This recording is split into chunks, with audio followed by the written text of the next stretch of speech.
आज मकर संक्रांती निमित्त तिळगुळ चिक्की कशी करायची ती आज दाखवणार आहे। त्यासाठी साहित्य: 2 चमचे तूप, वेलची पावडर, पाऊण वाटी तीळ, पाऊण वाटी शेंगदाणे भाजून साले काढून घेतलेली, 1 वाटी गूळ।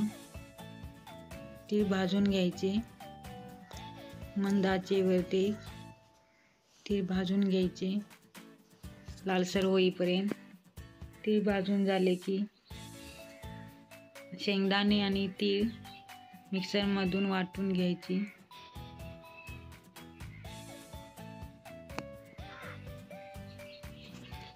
शेंगदाणे आणि तीळ वाटून घेतलेली आहे।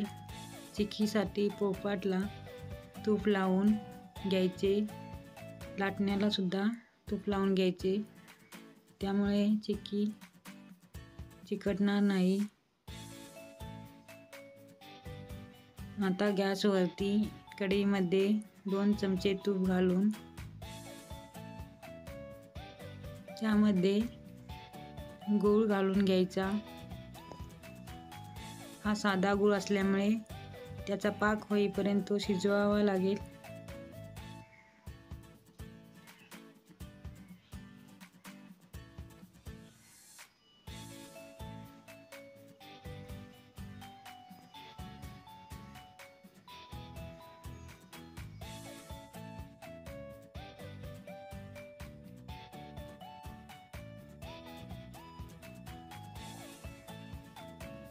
त्यामध्ये थोडेसे पाणी घालायचे, वेलची पावडर। आता पाक तयार झालेला आहे, तो आपण एका वाटीमध्ये पाणी घेऊन चेक करून बघूया।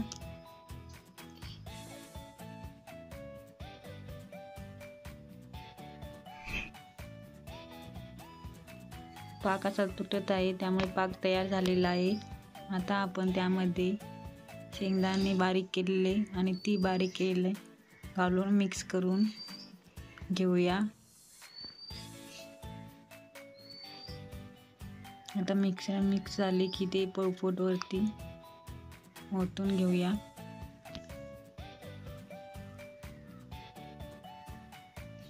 ते पटकन लाटण्याने लाटून त्याच्या वड्या पाडून घ्यायच्या।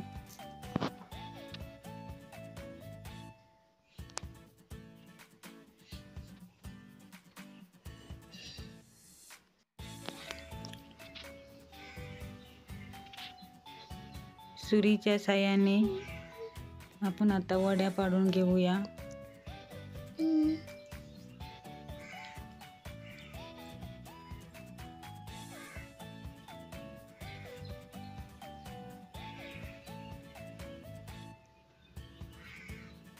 वड्या पाडून 5 मिनिटे थंड करून घ्यायचे। अशा प्रकारे सर्व चिक्की तयार आहे। 5 मिनिटे झालेली आहेत। चिक्की सुकलेली आहे, ती आता आपण काढून एका भांड्यामध्ये घेऊया। तुम्ही नक्की करून बघा, छान लागते चिक्की।